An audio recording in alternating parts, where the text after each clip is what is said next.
Navigate the world too. Yeah, that part. Hey, good morning, Facebook and Instagram and wherever else this is streaming. This is Felicia Nu'Man at the Louisville Urban League, and this is the Power Shift Podcast.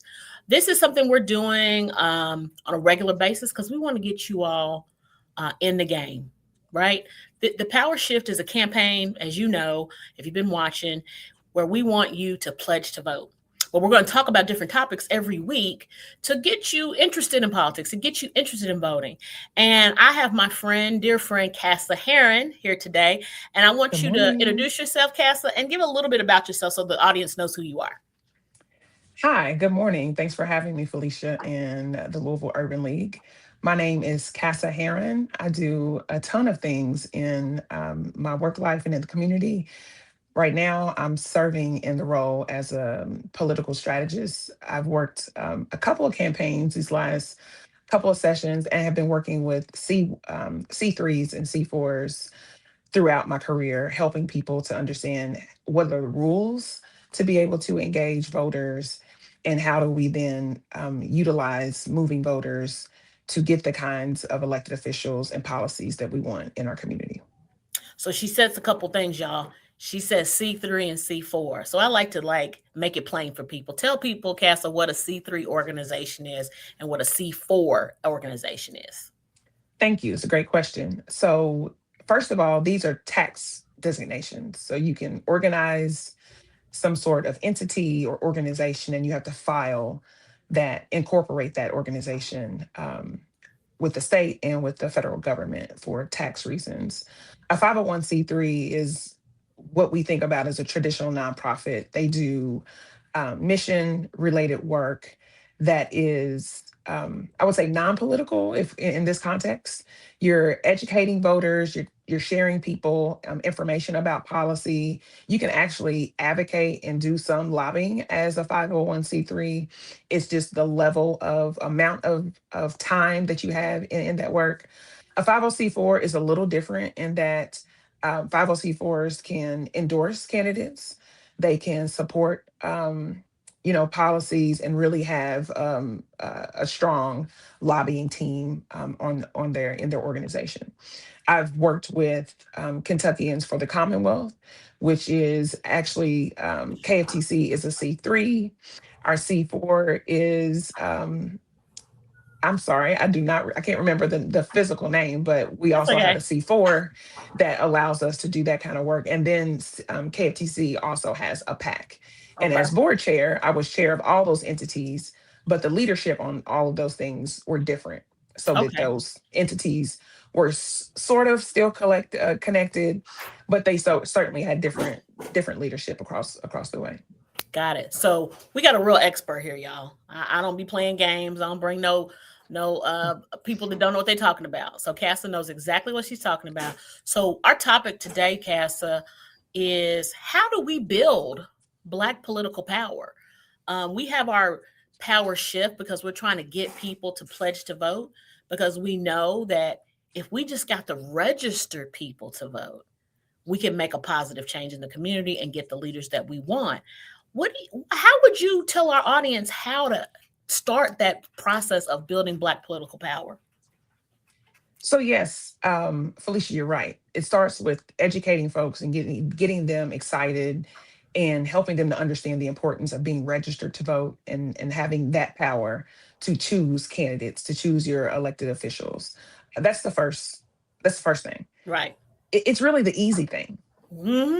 The hard thing is activating those voters, Yes. making sure that they're ready to vote, that they are educated about the issues that are on the ballot through candidates' desires to be elected, and that they know where to go, that they know when to go, and that they're armed to take their neighbors and their family to the polls as well. Hmm. Um, Building political power also is not just getting those elected officials in office, but it's also establishing some level of co-governance with them. Okay. Talk more about They've co-governance. What do you mean by co-governance? I don't like that word. Yeah, so our democracy is, supposed to be for the people, by the people, right? It's sort of Right. representative. So Right. you have someone who represent you. You may or may not have elected them. You may have not voted for them, but the folks in that district decided this is going to be my representative. And you can be mad that you didn't get the right person in, and never engage with them, and shoot the stuff Right. on your social media. But you can also bring them in by developing a relationship with them. I would really love to see some reforms in LMPD, Councilperson X. And this is how I see that happening. And I understand that you serve on this particular committee. Could you bring this forward to the chair? I've done some research. I've been working with the Urban League and the ACLU, and this is what we've come up with. Can we have a meeting about what this would look like in terms of, putting this ordinance into law? Hmm. So what we found, Felicia and I, is that particularly with that issue, is that we've had to do a lot of work with our Yes. elected officials, talking to them about why this particular avenue is the thing to do post the consent decree, and why we think it's important for them to codify the community commitment into law.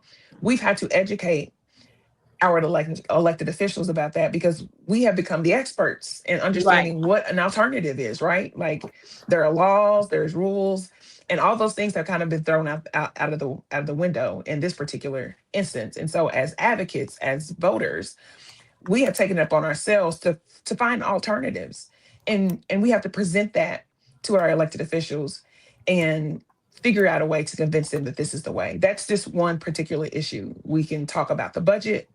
We can talk about tax reform if you're, on the state and federal level. Right. But we have elected officials who are regular, everyday people. If I Hmm. was to be elected office, I don't know that I would be an expert in education.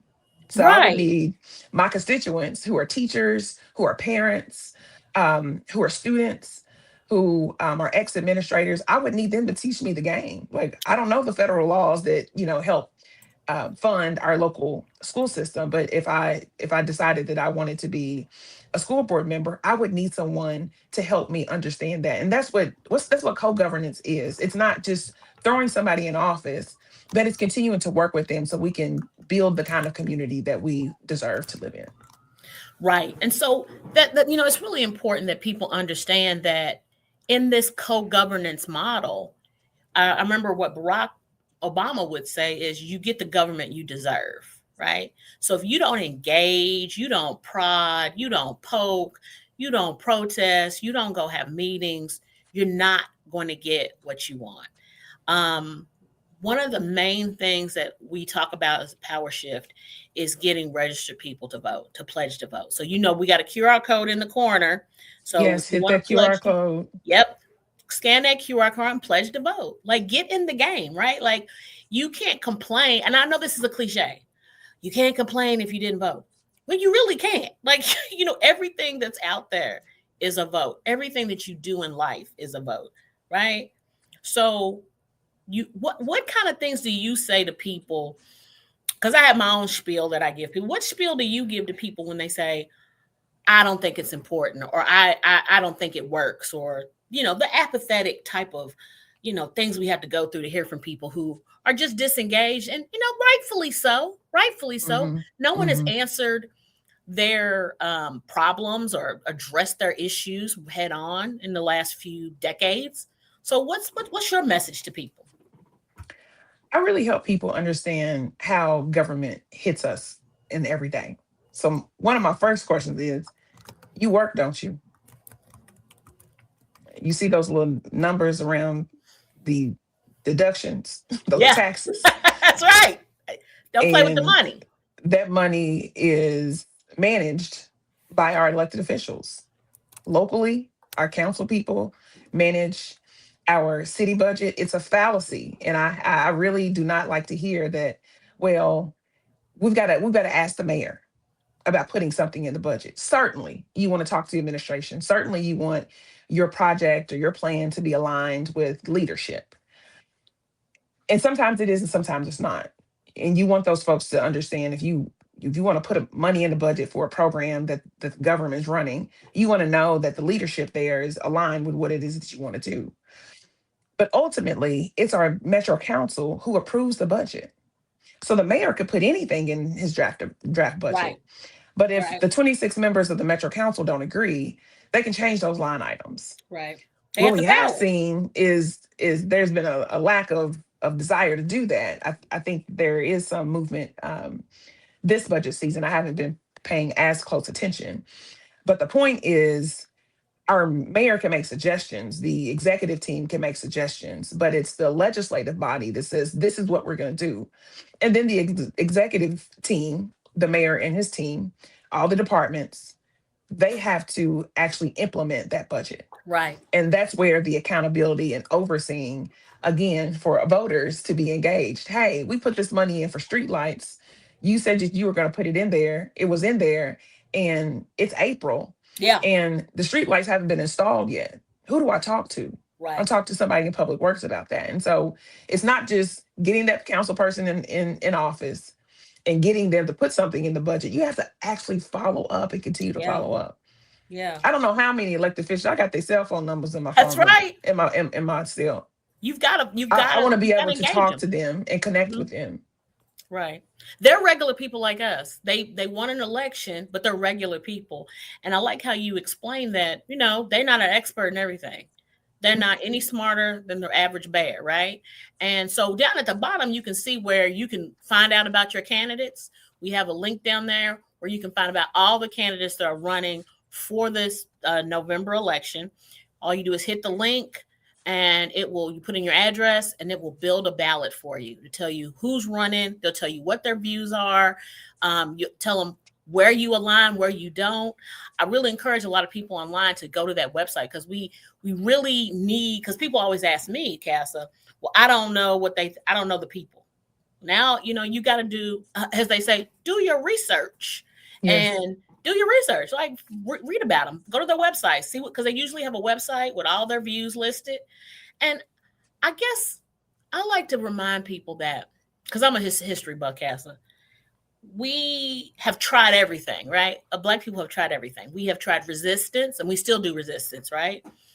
The the enslaved people broke tools. They worked slow. They ran away. They That joined the was a form of military. resistance, right? That was a form of resistance.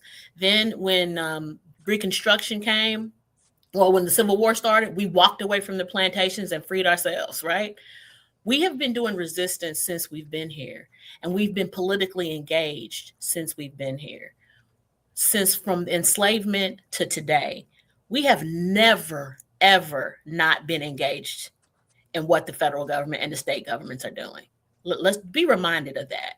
Mhm. And I'm not saying, oh, the ancestors, but that's what, there's all this talk online, Cass, about how the Black Americans don't have any cultures. You know what our culture is? Civil rights. Mm. That's what our culture is. Our culture is building political power. Mhm. And we've done that. Being freedom Um, fighters. Mhm. yes, we are fighters. We couldn't have survived this long in the belly of the beast if we did not engage. So what do you tell that young person? I know you talk to an adult who's kind of like, I don't know what it does. What do you tell someone who's 18, 19, why they should get in the game? Like, why they should care about this stuff? Because that's the It's problem, right? We engage young people too, but I mean, we the registered voter, but there's a bunch of kids. I don't want to say kids. I'm sorry, y'all. Young adults who need, some motivation. right now there's an attack on young people. There's an absence of opportunity for young people. When you look at our economy, you got 18-year-olds who are competing with 50-year-olds for entry level jobs, Yeah. Hmm. and their voices aren't being heard, right? They're not.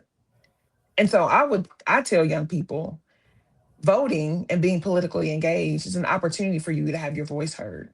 It's an opportunity for you to be seen. Hmm. It's an opportunity for your desires, for your goals to be reflected in local, state, and federal policy. It has been young people who have been the front runners of our freedom fight. Young Right. people. Right. I remind people of the Children's March in Alabama. I think it was Alabama. We had 8 and 9 and 10-year-olds leaving school and marching for civil rights and Hmm. jailed. 8 Yeah. and 9 and 10-year-olds jailed. So we have a long history of young people being involved, everybody from 8 to 80 being involved. I mean, you think about how Jesus was when he was killed, and King, Dr. King was when he was killed, and even Malcolm X. These are young men, young Yeah. people, 30s. young. Yeah. They're still, it's young. That's young. It is. It is. Um, Cass, I've loved our conversation. I wish it could be longer, but we like to keep them short and tight, right? Because Yes. we got an attention span we got to keep. So everybody, I want you all to thank Casa in the comments for her contribution to the Power Shift podcast. That's right, peace to the people. And look at Yes. our look up our website. It's at the bottom of the screen. It's lul.org /vote. You can pledge to vote there. You can read. You can find the ballot builder, which we also put up on the screen. You can find all types of information about what we're trying to do to activate Black political power. What was the stat that you all had? Over Yeah, 400, 440,000 voters did not vote in our primary election. and We they're have the registered. opportunity to do Right. something different in Yes. November. Yes, we do, and we can take down any regime we want to. We really can. The power Yes, is in the ma'am. people. That is The powers in the actually people. that is the thing, and we have the power to do it. So y'all have a great day, Thanks and for we'll having see you. me. Thank you, Casa. See you next week. Bye.